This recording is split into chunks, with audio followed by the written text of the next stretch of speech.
Hello my dears, എല്ലാവർക്കും AZB അക്കാഡമിയുടെ current affairs സെഷനിലേക്ക് സ്വാഗതം. അപ്പോൾ ഉത്രാടമാണ് അല്ലേ? അപ്പോൾ എല്ലാവരും ഓണത്തിൻ്റെ തിരക്കിലാണ്. ഓണത്തിൻ്റെ ആ ഒരു പാച്ചിലായിരിക്കും, ഉത്രാട പാച്ചിലായിരിക്കും. അപ്പോൾ അതിനിടയിൽ നമ്മുടെ പഠനം ഒന്നും മുടക്കരുത്. നമ്മുടെ എക്സാമിൻ്റെ പ്രിപ്പറേഷനൊക്കെ അതിനിടയിൽ കുറച്ചെങ്കിലും ടൈം കണ്ടെത്തി പ്രിപ്പറേഷൻസ് ഒക്കെ നല്ല രീതിയിൽ നടത്തുക. അപ്പോൾ നമുക്ക് നമ്മുടെ ഇന്നത്തെ പ്രധാനപ്പെട്ട കറണ്ട് അഫയേഴ്സ് ഏതൊക്കെയാണെന്ന് നോക്കാം. നമുക്ക് സെഷനിലോട്ട് പോകാം. അപ്പോൾ ഫസ്റ്റ് പോയിന്റ് എന്താണ്? ഇന്ത്യൻ ആർമി ഹോൾ ഫസ്റ്റ് അവർ എക്സസൈസ് ആരോഗ്യ സേതു ഇൻ ആസാം ടിൻസുക്കിയ ഡിസ്ട്രിക്ട്. അപ്പോൾ ഇന്ത്യൻ ആർമിയുടെ ഒരു ആദ്യത്തെ civil military medical fusion exercise എന്ന് പറയാം. സിവിൽ മിലിറ്ററിയും മെഡിക്കലും കൂടെ ചേർന്നിട്ടുള്ള ഒരു ഫ്യൂഷൻ എക്സസൈസ് ആണ്. ഏതാണ്? ആരോഗ്യ സേതു. അപ്പൊ ആദ്യത്തെ ആരോഗ്യ സേതു എവിടെയാണ് ഇന്ത്യൻ ആർമി കണ്ടക്ട് ചെയ്തത്? എവിടെയാണ്? ആസാമിലെ ടിൻസുക്കിയ ഡിസ്ട്രിക്റ്റിലാണ് Aarogya Setu exercise Indian army conduct ചെയ്തത്. അപ്പൊ എന്താണ് മെയിൻ അത് എയിം ചെയ്യുന്നത്? To strengthen cooperation between army medical corps, senior civil doctor from reputed hospital, primary health centre, northern frontier railway hospital. അപ്പൊ ഒരു മെഡിക്കലും ആർമിയും അതുപോലെ തന്നെ സിവിലിയൻസിനെ കൂടെ ഇൻക്ലൂഡ് ചെയ്തിട്ടുള്ള ഒരു എക്സസൈസ് ആണ്, ഒരു ഫ്യൂഷൻ എക്സസൈസ് ആണ് ആരോഗ്യ സേതു. ആദ്യമായിട്ട് ആരോഗ്യ സേതു കണ്ടക്ട് ചെയ്തത് എവിടെയാണ്? ആസാമിലെ ടിൻസുക്കിയ ഡിസ്ട്രിക്റ്റിലാണ് ആരോഗ്യ സേതു കണ്ടക്ട് ചെയ്തത്. India names veteran diplomat Dinesh K Patnaik as new high commissioner to Canada. അപ്പൊ കാനഡയുടെ പുതിയ ഹൈ കമ്മീഷണർ ആയിട്ട് ഇന്ത്യ ആരെയാണ് അപ്പോയിന്റ് ചെയ്തിട്ടുള്ളത്? ദിനേശ് കെ പട്നായിക്കിനെ ഇന്ത്യ അപ്പോയിന്റ് ചെയ്തു. അപ്പൊ കറന്റ്ലി അദ്ദേഹം ആരായിട്ടാണ് സർവേ ചെയ്തിരുന്നത്? ഇന്ത്യൻ കൗൺസിൽ ഫോർ കൾച്ചർ റിലേഷൻസിന്റെ DG ആയിട്ടായിരുന്നു അദ്ദേഹം സർവ് ചെയ്തിരുന്നത്. അപ്പോൾ ഈ ഒരു കാനഡയുടെ ഹൈ കമ്മീഷണർ ആയിട്ട് അദ്ദേഹത്തെ അപ്പോയിന്റ് ചെയ്യുന്നതിന് മുൻപ് അദ്ദേഹം ഏത് രാജ്യത്തിന്റെ അംബാസിഡർ ആയിട്ടാണ് അല്ലെങ്കിൽ ഹൈ കമ്മീഷണർ ആയിട്ടാണ് സേവനം അനുഷ്ഠിച്ചത്? സ്പെയിനിന്റെ ഇന്ത്യൻ അംബാസിഡർ ആയിട്ടാണ് അദ്ദേഹം. കാനഡയുടെ ഹൈ കമ്മീഷണർ ആയിട്ട് അപ്പോയിന്റ് ചെയ്യുന്നതിന് മുൻപ് അദ്ദേഹം ഏത് രാജ്യമായിരുന്നു? സ്പെയിനിന്റെ ഹൈ കമ്മീഷണർ ആയിട്ടാണ് അദ്ദേഹം വർക്ക് ചെയ്തത് അല്ലെങ്കിൽ സേവനം അനുഷ്ഠിച്ചത്. അപ്പൊ കറന്റ്ലി നമ്മുടെ കാനഡയുടെ ഇന്ത്യൻ ഹൈ കമ്മീഷണർ ആയിട്ട് ഇന്ത്യ അപ്പോയിന്റ് ചെയ്ത ആരെയാണ്? ദിനേശ് കെ പട്നായിക്. അതുപോലെ തന്നെ ഇദ്ദേഹത്തിന്റെ കൗണ്ടർ പാർട്ടായിട്ട് കാനഡ അവരുടെ ഹൈ കമ്മീഷണർ ആയിട്ട് Indian high commissioner of Canada ആരെയാണ് അപ്പോയിന്റ് ചെയ്തിട്ടുള്ളത്? ക്രിസ്റ്റഫർ കൂട്ടറിനെ ഹൈ കമ്മീഷണർ ടു ഇന്ത്യ ആയിട്ട് കാനഡ അപ്പോയിന്റ് ചെയ്തിട്ടുണ്ട്. ഓക്കെ, അപ്പൊ ഓക്കെ ആണല്ലോ. അടുത്ത പോയിന്റ് എന്താണ്? Neeraj Chopra secure second place as Zurich Diamond League final. അപ്പൊ Neeraj Chopra Zurich Diamond League ഫൈനലിൽ സെക്കൻഡ് പ്ലേസ് കരസ്ഥമാക്കിയിട്ടുണ്ട്. അപ്പൊ അദ്ദേഹത്തിന്റെ ഫൈനൽ ത്രോ എത്രയാണ്? 85.01 മീറ്റർ ആണ് അദ്ദേഹത്തിന്റെ ഫൈനൽ ത്രോ എന്ന് പറയുന്നത്. So Neeraj Chopra secures second place at Zurich Diamond League final. അപ്പൊ അത് അദ്ദേഹത്തിന്റെ കൺസിക്യൂട്ടീവ് ആയിട്ട് അദ്ദേഹം ടോപ്പ് 2 പൊസിഷനിൽ വരുന്നത്. ഇത് എത്രാമത്തെ തവണയാണ്? 26th ടൈമാണ് ടോപ്പ് 2 പൊസിഷനിൽ ജാവലിൻ ഇന്റർനാഷണൽ ജാവലിൻ കോമ്പറ്റീഷനിൽ ടോപ്പ് 2 പൊസിഷനുകളിൽ ഫസ്റ്റോ അല്ലെങ്കിൽ സെക്കൻഡോ കൺസിക്യൂട്ടീവ് ആയിട്ട് അദ്ദേഹം 26ാമത്തെ തവണയാണ് വരുന്നത്. അപ്പൊ അദ്ദേഹത്തിന്റെ ഇപ്പോഴത്തെ ത്രോ എന്ന് പറയുന്നത് 85.01 മീറ്റർ. അപ്പൊ ഈ ഒരു ഇവന്റില് സൂറിക് ഡയമണ്ട് ലീഗ് ഫൈനലില് ജാവലിൻ ത്രോ ഇവന്റിൽ ഗോൾഡ് ക്ലിഞ്ച് ചെയ്തത് ആരാണ്? Julian Weber. ജർമ്മനിയുടെ ജൂലിയൻ വെബർ ആണ് ഗോൾഡ് ക്ലിഞ്ച് ചെയ്തത്. അവരുടെ ത്രോ എത്രയായിരുന്നു? 91.51 മീറ്റർ. അപ്പൊ സ്മോൾ ഇൻഡസ്ട്രി ഡേ എന്നാണ് സ്മോൾ ഇൻഡസ്ട്രി ഡേ ആയിട്ട് സെലിബ്രേറ്റ് ചെയ്യുന്നത്? ഓഗസ്റ്റ് 30 സ്മോൾ ഇൻഡസ്ട്രി ഡേ ആയിട്ട് സെലിബ്രേറ്റ് ചെയ്യുന്നത്. Dedicated to promoting small businesses nationwide and offering job opportunities to unemployed male and female. അപ്പൊ എന്താണ്? ജോബ് ഓപ്പർച്യൂണിറ്റീസ് പ്രൊവൈഡ് ചെയ്യുക. അതാണ് ഈ ഒരു സ്മോൾ ഇൻഡസ്ട്രി ഡേ കൊണ്ട് ഉദ്ദേശിക്കുന്നത്. അപ്പൊ ഈ വർഷത്തെ തീം എന്ന് പറയുന്നത് enhancing the role of MSME അല്ലെങ്കിൽ micro small and medium sized enterprises അല്ലെ. അപ്പൊ enhancing the role of MSME എന്ന് ഓർത്തു വെക്കുക. Enhancing the role of MSME micro small and medium enterprise. അപ്പൊ സ്മോൾ ഇൻഡസ്ട്രി ഡേ എന്നാണ്. ഓഗസ്റ്റ് 30 ഈ വർഷത്തെ theme. Enhancing the role of MSME. Oman target 1 million Indian tourist annually. അപ്പോ Oman അവരുടെ tourism സെക്ടറിൽ ഇന്ത്യൻ ടൂറിസ്റ്റിനെ എന്താണ് എത്ര അവർ ഒരു സെറ്റ് ചെയ്തേക്കുന്ന എയിം അല്ലെങ്കിൽ സെറ്റ് ചെയ്തേക്കുന്ന ആ ഒരു എമൗണ്ട് എന്ന് പറയുന്നത് 1 മില്യൺ ഇന്ത്യൻ ടൂറിസ്റ്റ്, വർഷം തോറും 1 മില്യൺ ഇന്ത്യൻ ടൂറിസ്റ്റിനെയാണ് ഒമാൻ ലക്ഷ്യമിടുന്നത്. അപ്പൊ കഴിഞ്ഞ വർഷം 2024 എന്താണ് ഏതാണ്ട് 7 lakh എബവ് ഇന്ത്യൻ ടൂറിസ്റ്റ് ആണ് ഒമാൻ വിസിറ്റ് ചെയ്തത്. അപ്പൊ ഈ വർഷം അല്ലെങ്കിൽ 2025 അവർ പ്ലാൻ ചെയ്യുന്നത് more than 1 million Indian tourist ആണ് അവർ പ്ലാൻ ചെയ്യുന്നത്. അപ്പൊ അതിന്റെ ഭാഗമായിട്ട് ക്യാമ്പയിനുകളും റോഡ് ഷോയും ഇവന്റുകളും ഒക്കെ ഇന്ത്യയിൽ നടന്നിട്ടുണ്ടായിരുന്നു. അപ്പോൾ ഇതിന്റെ ഭാഗമായിട്ട് ഒരു focus Oman road show Oman conduct ചെയ്തു, ഒരു ക്യാമ്പയിൻ ഒമാൻ കണ്ടക്ട് ചെയ്തു. അപ്പൊ എവിടെയാണ് ഈ ഒരു ക്യാമ്പയിൻ ഒമാൻ കണ്ടക്ട് ചെയ്തത്? രാജസ്ഥാനില് ജയ്പൂരിലാണ് ഈ ഒരു ക്യാമ്പയിൻ ഒമാൻ കണ്ടക്ട് ചെയ്യുക. ഇന്ത്യൻ ട്രാവലേഴ്സിനൊക്കെ എൻഗേജ് ചെയ്യാനായിട്ട് ഫോക്കസ് ഒമാൻ എന്ന് പറയുന്ന റോഡ് ഷോ ഇന്ത്യയിൽ ഏത് നഗരത്തിലാണ് ഒമാൻ കണ്ടക്ട് ചെയ്തത്? രാജസ്ഥാനിലെ ജയ്പൂരിൽ ഒമാൻ കണ്ടക്ട് ചെയ്തു. ഓക്കെ ആണോ? Okay. MCA unveils Gavaskar statue, honours Sharad Pawar. അപ്പോൾ MCA എന്താണ്? Mumbai cricket association. അപ്പൊ മുംബൈ ക്രിക്കറ്റ് അസോസിയേഷൻ സുനിൽ ഗാവസ്കറിന്റെ ഒരു സ്റ്റാച്യു അൺവെയിൽ ചെയ്തിട്ട്, ഒരു ലൈഫ് സൈസ് സ്റ്റാച്യു അൺവെയിൽ ചെയ്തിട്ടുണ്ട്. ക്രിക്കറ്റ് ലെജൻഡ് ആയിട്ടുള്ള സുനിൽ ഗാവസ്കറിനെ ഓണർ ചെയ്യാനായിട്ട് മുംബൈ ക്രിക്കറ്റ് അസോസിയേഷൻ ഒരു ലൈഫ് സൈസ് സ്റ്റാച്യു അൺവെയിൽ ചെയ്തു. എവിടെയാണ് അത് അൺവെയിൽ ചെയ്തത്? മുംബൈയുടെ വാങ്ഡെ സ്റ്റേഡിയത്തിലാണ് ഈ ഒരു സ്റ്റാച്യു അൺവെയിൽ ചെയ്തിട്ടുള്ളത്. അപ്പൊ ഇതോടൊപ്പം തന്നെ BCCIയുടെയും അതേപോലെ ബോർഡ് ഓഫ് ക്രിക്കറ്റ് കൗൺസിലിന്റെ പ്രസിഡന്റ് ആയിട്ടുള്ള, അതുപോലെ തന്നെ ഫോമർ മുംബൈ ക്രിക്കറ്റ് അസോസിയേഷൻ പ്രസിഡന്റും BCCI പ്രസിഡന്റുമായിട്ടുണ്ടായിരുന്ന ശരത് പവാറിനെ ഓണർ ചെയ്യാനായിട്ട് ഒരു മ്യൂസിയത്തിന്, അതായത് അവിടുത്തെ ക്രിക്കറ്റ് മ്യൂസിയത്തിന് അദ്ദേഹത്തിന്റെ പേര് നൽകി മുംബൈ ക്രിക്കറ്റ് അസോസിയേഷൻ ഇനോഗ്രേറ്റ് ചെയ്തിട്ടുണ്ട്. Sharad Pawar cricket museum. അപ്പൊ 2 കാര്യങ്ങളാണ് മുംബൈ ക്രിക്കറ്റ് അസോസിയേഷൻ ചെയ്തത്. ഏതൊക്കെയാണ്? വാങ്ഡെ സ്റ്റേഡിയത്തിൽ സുനിൽ ഗാവസ്കറിന്റെ ഒരു statue, life size statue unveil ചെയ്തു. ക്രിക്കറ്റ് മ്യൂസിയത്തിന് പേര് നൽകിയിട്ടുണ്ട്? ശരത് പവാറിന്റെ പേര് നൽകി ആദരിച്ചു. ഓക്കെ ആണല്ലോ?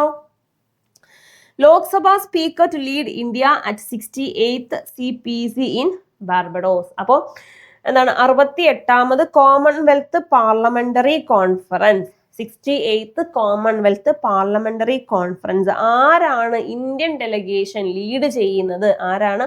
നമ്മുടെ ലോക്സഭാ സ്പീക്കർ ആണ് ഇന്ത്യൻ ഡെലഗേഷൻ ലീഡ് ചെയ്യുന്നത്. അപ്പൊ ആരാണ് കറണ്ട് ലോക്സഭാ സ്പീക്കർ? ആരാണ്?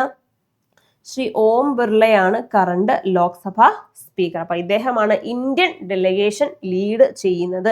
68th Commonwealth parliamentary കോൺഫറൻസിന്റെ Indian side lead ചെയ്യുന്നത് ലോക്സഭാ സ്പീക്കർ ഓം ബിർള. അപ്പൊ ഇത് എവിടെ വെച്ചിട്ടാണ് നടക്കാൻ പോകുന്നത്? ബാർബഡോസിൽ വെച്ചിട്ടാണ് ഈ ഒരു 68th CPC Commonwealth parliamentary conference നടക്കാൻ പോകുന്നത്. ബാർബഡോസ് അല്ലെ, ഒരു ഐലൻഡ് കൺട്രിയാണ്. കരീബിയൻ സീയുടെ ഒരു ഈസ്റ്റേൺ ഭാഗത്തിൽ ഒരു ഐലൻഡ് കൺട്രിയാണ് ബാർബഡോസ്. അവിടെ വെച്ചിട്ടാണ് 68th CPC കണ്ടക്ട് ചെയ്യാൻ പോകുന്നത്. ഇന്ത്യൻ ഡെലഗേഷൻ ലീഡ് ചെയ്യുന്നത് നമ്മുടെ Lok Sabha speaker Om Birla. Centre forms committee to honour Patel, Vajpayee and Birsa Munda. അപ്പോ എന്താണ് നമ്മുടെ സെന്റർ, നമ്മുടെ അയൺ മാൻ ഓഫ് ഇന്ത്യ, ഇന്ത്യയുടെ അയൺ മാൻ ആരാണ്? സർദാർ വല്ലഭായ് പട്ടേലിനെയും അതുപോലെ തന്നെ ഫോമർ പ്രൈം മിനിസ്റ്റർ ആയിട്ടുള്ള AB വാജ്പേയി, ട്രൈബൽ ലീഡർ ആയിട്ടുള്ള ബിർസ മുണ്ട. അപ്പൊ ഇവരെയൊക്കെ ഓണർ ചെയ്യാനായിട്ട് ഒരു high level committee centre form ചെയ്തിട്ടുണ്ട്. അപ്പൊ ഈ ഒരു ഹൈ ലെവൽ കമ്മിറ്റിയുടെ ഹെഡ് അല്ലെങ്കിൽ ചെയർമാൻ ആരാണ്? ചോദ്യം ചോദിച്ചു കഴിഞ്ഞാൽ പെട്ടെന്ന് ഓർമ്മ വരില്ല ആരാണ്, പക്ഷെ അത് നമ്മുടെ പ്രൈം മിനിസ്റ്റർ തന്നെയാണ്. അപ്പൊ അതൊന്ന് ഓർത്ത് വെക്കുക. 3 ഹൈ ലെവൽ കമ്മിറ്റീസ് ഫോം ചെയ്തിട്ടുണ്ട്, സെന്റർ ഫോം ചെയ്തിട്ടുണ്ട്. ആ 3 കമ്മിറ്റീസും ഹെഡ് ചെയ്യുന്ന അല്ലെങ്കിൽ ചെയർ ചെയ്യുന്ന നമ്മുടെ പ്രൈം മിനിസ്റ്റർ നരേന്ദ്രമോദിയാണ് അത് ചെയർ ചെയ്യുന്നത്. Okay. To celebrate the 150th birth anniversaries of Sardar Vallabhai Patel and tribal leader Birsa Munda. Birsa Mundയുടെയും അതുപോലെ തന്നെ Sardar Vallabhbhai Patel 150th birth anniversary celebrate ചെയ്യുന്നതിന്റെ ഭാഗമായിട്ടും ബർത്ത് സെന്റനറി, AB വാജ്പേയിയുടെ ബർത്ത് സെന്റനറി സെലിബ്രേറ്റ് ചെയ്യുന്നതിന്റെ ഭാഗമായിട്ട് 3 ഹൈ ലെവൽ കമ്മിറ്റീസ് ഫോം ചെയ്തിട്ടുണ്ട്. അതിന്റെ head ആയിട്ടുള്ളത്, chairman ആയിട്ടുള്ളത് നമ്മുടെ പ്രൈം മിനിസ്റ്റർ ശ്രീ നരേന്ദ്രമോദിയാണ് അതിന്റെ ചെയർമാൻ സ്ഥാനം വഹിക്കുന്നത്. So Sardar Vallabhai Patel is famed as the Iron Man of India for uniting 565 princely state. അപ്പോൾ 565 നാട്ടുരാജ്യങ്ങളെ ഒരുമിപ്പിച്ചതിന് അദ്ദേഹം ഇന്ത്യയുടെ അയൺ മാൻ എന്ന പേരിൽ അറിയപ്പെടുന്നു അല്ലെ, iron man of India. Birsa Munda is revered for leading the Ulgulan tribal revolution. അപ്പൊ അദ്ദേഹം ഒരു ട്രൈബൽ ലീഡർ ആണ്. അപ്പൊ ഉൾഗുലൻ ട്രൈബൽ റവല്യൂഷൻ ലീഡ് ചെയ്തതിന് അദ്ദേഹത്തെ ഓർമ്മിക്കുന്നു. And Vajpayee, a respected poet statesman, is remembered for the Pokhran second nuclear test. അപ്പോൾ ഇന്ത്യയുടെ രണ്ടാമത്തെ ന്യൂക്ലിയർ ടെസ്റ്റ് ആയിരുന്നു, സക്സസ്ഫുൾ ന്യൂക്ലിയർ ടെസ്റ്റ് ആയിരുന്നു ഏത്, പൊക്രാൻ സെക്കൻഡ് അല്ലെ. വാജ്പേയി ഗവൺമെന്റ് ആ ഒരു അധികാരത്തിലേറി അവിടെ അധികം താമസിയാതെ തന്നെ അവർ വാജ്പേയി ഗവൺമെന്റ് അദ്ദേഹം ഈ ഒരു ടെസ്റ്റിന് അനുമതി നൽകുകയായിരുന്നു. അപ്പം എന്നായിരുന്നു ആ ഒരു പൊക്രാൻ ടെസ്റ്റ് നടന്നത്? 1998 അദ്ദേഹം അധികാരത്തിൽ കയറി. അതോടൊപ്പം തന്നെ അല്ലെങ്കിൽ കുറച്ച് അടുപ്പിച്ച് തന്നെ ഈ ഒരു പൊക്രാൻ ടെസ്റ്റ് നടന്നിട്ടുണ്ടായിരുന്നു. സോ അതിന് നേതൃത്വം നൽകി അല്ലെങ്കിൽ ആ ഒരു പൊക്രാൻ ടെസ്റ്റിന് ഫുൾ അതെല്ലാം ഓർഗനൈസ് ചെയ്ത ഇദ്ദേഹമാണ്. അപ്പം ആ ഒരു അതിന്റെ പേരിലും ഇന്ത്യയിലെ സക്സസ്ഫുൾ, അത് ഇന്ത്യ ഒരു ന്യൂക്ലിയർ പവർ ആവാനുള്ളത് ഇതിന് ശേഷമാണ്. ഈ ഒരു സിഗ്നിഫിക്കന്റ് ആയിട്ടുള്ള ഒരു പൊക്രാൻ സെക്കൻഡ് ന്യൂക്ലിയർ ടെസ്റ്റിന് ശേഷമാണ് ഇന്ത്യ ഒരു ന്യൂക്ലിയർ ശക്തി എന്ന പേരിൽ ആ ഒരു ഡിക്ലെയർ ചെയ്യുന്നത് ഈ ഒരു പൊക്രാൻ സെക്കൻഡ് ടെസ്റ്റിന് ശേഷമാണ്. അപ്പൊ അദ്ദേഹത്തെ റിമെമ്പർ ചെയ്യാനായിട്ടാണ് നമ്മളെ India good governance day 25 December, വാജ്പേയിയുടെ ജന്മ ദിവസമായിട്ടുള്ള 25 ഡിസംബർ ആണ് നമ്മൾ ഗുഡ് ഗവേണൻസ് ഡേ ആയിട്ട് സെലിബ്രേറ്റ് ചെയ്യുന്നത്. നമ്മുടെ ഫോമർ പ്രൈം മിനിസ്റ്ററിനെ റിമെമ്പർ ചെയ്യാനായിട്ടാണ് ഈ ഒരു ദിവസം നമ്മൾ ഗുഡ് ഗവേണൻസ് ഡേ ആയിട്ട് സെലിബ്രേറ്റ് ചെയ്യുന്നുണ്ട്. അപ്പോൾ SSC MTS 2025 അല്ലേ, ഓണമാണ്. ഓണത്തിന്റെ തയ്യാറെടുപ്പുകളാണ്. എക്സാമും കൂടെ പ്രിപ്പയർ ചെയ്യണം. അപ്പൊ എക്സാം ഒക്കെ നന്നായിട്ട് പ്രിപ്പയർ ചെയ്യുക. കാരണം SSC MTS 2025 ഡേറ്റ് ഉടനെ എക്സാം ഉണ്ടാവില്ലെങ്കിൽ നമുക്കൊരു മാസം എന്തായാലും ഗ്യാപ്പ് ഉണ്ട്, 1.5 മാസത്തേക്കുള്ളിൽ എന്തായാലും ഗ്യാപ്പ് ഉണ്ട്. പക്ഷേ ഇപ്പോൾ എക്സാം എന്ന രീതിയിൽ തന്നെ നിങ്ങൾ നിങ്ങളുടെ പ്രിപ്പറേഷൻ ഒക്കെ നടത്തുക. അപ്പൊ മലയാളത്തിലെ എക്സാം അറ്റൻഡ് ചെയ്യാൻ പോകുന്നവർക്ക് വേണ്ടിയിട്ട് നമ്മുടെ AZB academy SSC MTS 2025 batch launch ചെയ്തിട്ടുണ്ട്. അപ്പൊ ഇനി ഇത് പർച്ചേസ് ചെയ്താൽ എന്തെങ്കിലും ബെനിഫിറ്റ് ഉണ്ടോ എന്ന് സംശയിക്കുന്നവർക്ക് നമ്മുടെ ഈ മാസം 20-ന് നടക്കാനിരുന്ന സെപ്റ്റംബർ 20-ന് നടക്കാനിരുന്ന എക്സാം എന്തായാലും പോസ്റ്റ്പോൺ ചെയ്യും. അപ്പൊ പോസ്റ്റ്പോൺ ചെയ്ത് കഴിഞ്ഞാൽ CGL CHS കഴിഞ്ഞ ശേഷം മാത്രമേ MTSന്റെ എക്സാം ഡേറ്റ് വരുള്ളൂ. അപ്പൊ അതിന് ഇനിയും എന്തായാലും 1.5 മാസത്തോളം ടൈം ഉണ്ട്. ആ 1.5 മാസം നല്ല രീതിയിലൊന്ന് ട്രൈ ചെയ്ത് നല്ല രീതിയിലൊന്ന് സ്മാർട്ട് വർക്ക് ചെയ്ത് കഴിഞ്ഞാൽ നിങ്ങൾക്ക് ഉറപ്പായിട്ടും ഈ വർഷത്തെ തന്നെ MTS നല്ല അടിപൊളിയായിട്ട് ക്രാക്ക് ചെയ്യാൻ പറ്റും. അപ്പോൾ ഇനിയും ക്രാക്ക് ചെയ്യാൻ ആത്മവിശ്വാസമുണ്ടോ, ഇങ്ങനെയാണെങ്കിൽ എനിക്ക് പറ്റും എന്നുള്ളവർ ഈ നമ്പറിൽ കോൺടാക്ട് ചെയ്യുക. എന്താണ് നമ്മുടെ കോഴ്സിനെ കുറിച്ച് കൂടുതൽ ഡീറ്റെയിൽസ് അറിയുക. ഇതോടൊപ്പം തന്നെ ഗൂഗിൾ ഷീറ്റ് ഉണ്ടായിരിക്കും, ഈ വീഡിയോയുടെ ഡിസ്ക്രിപ്ഷനിൽ തന്നെ ഗൂഗിൾ ഷീറ്റ് ഉണ്ടായിരിക്കും. അപ്പോൾ ഷീറ്റ് ഫില്ല് ചെയ്ത് നിങ്ങളുടെ ഡൗട്ടുകളൊക്കെ ക്ലിയർ ചെയ്യുക. എക്സാമിന് നന്നായിട്ട് പ്രിപ്പയർ ചെയ്യുക. നമ്മുടെ കോഴ്സിന്റെ ഡീറ്റെയിൽസ് നിങ്ങൾക്കറിയാം, നമ്മുടെ ഫുൾ സിലബസ് നിങ്ങൾക്ക് കവർ ചെയ്താണ് കോഴ്സ് പോകുന്നത്. റെക്കോർഡഡ് മാത്രമല്ല, നിങ്ങൾക്ക് ലൈവ് ക്ലാസ്സുകളും പ്രൊവൈഡ് ചെയ്യുന്നുണ്ട്. അപ്പോൾ കോഴ്സിനെ കുറിച്ച് കൂടുതൽ ഡീറ്റെയിൽസ് അറിയാനായിട്ട് ഈ കാണുന്ന നമ്പറിൽ നിങ്ങൾക്ക് കോൺടാക്ട് ചെയ്യാം. നമുക്ക് നമ്മുടെ ഇന്നത്തെ സെഷനിലോട്ട് പോകാം. കറണ്ട് അഫയേഴ്സ് സെഷനിലോട്ട് തിരികെ പോകാം. Russia opens 1 million job slots for Indian workers. അപ്പൊ ഇന്ത്യൻ വർക്കേഴ്സിന് വേണ്ടിയിട്ട് 1 million ജോബ് സ്ലോട്ട് ഏത് രാജ്യമാണ് ഓപ്പൺ ചെയ്തിട്ടുള്ളത്? ഏത് രാജ്യമാണ്? റഷ്യയാണ് ഇന്ത്യൻ വർക്കേഴ്സിന് വേണ്ടിയിട്ട് 1 million ജോബ്സ് ഓഫർ ചെയ്തിട്ടുള്ളത്. To address a severe workforce shortage in sections like construction, machinery, electronics and textile, especially in industrial hub like sports locks അല്ലേ. അപ്പോൾ ഈ ഒരു കൺസ്ട്രക്ഷനും ഇലക്ട്രോണിക്സ് അങ്ങനെയുള്ള സെക്ടറിൽ എന്താണ് ആളെ കിട്ടുന്നില്ല. സോ അതിന് വേണ്ടിയിട്ട് ഇന്ത്യൻ വർക്കേഴ്സിന് വേണ്ടിയിട്ട് അറൗണ്ട് 1 million ജോബ് ഓപ്പൺ ചെയ്ത് കൊടുത്തിട്ടുള്ളത് ഏത് രാജ്യമാണ്? റഷ്യ. ഓക്കെ അല്ലേ. സോ ലിത്വാനിയയുടെ പുതിയ പ്രൈം മിനിസ്റ്റർ ആരാണ്? ലിത്വാനിയയുടെ പുതിയ പ്രൈം മിനിസ്റ്റർ ഇങ്ക റുഗിനിയനെ ലിത്വാനിയയുടെ പുതിയ പ്രൈം മിനിസ്റ്റർ ആയിട്ട് ചുമതലയേറ്റിട്ടുണ്ട്. അദ്ദേഹം ഇപ്പോഴത്തെ എന്തായിരുന്നു current minister of social security and labour minister ആയിരുന്നു. ലിത്വാനിയയുടെ social security and labour minister ആയിരുന്നു.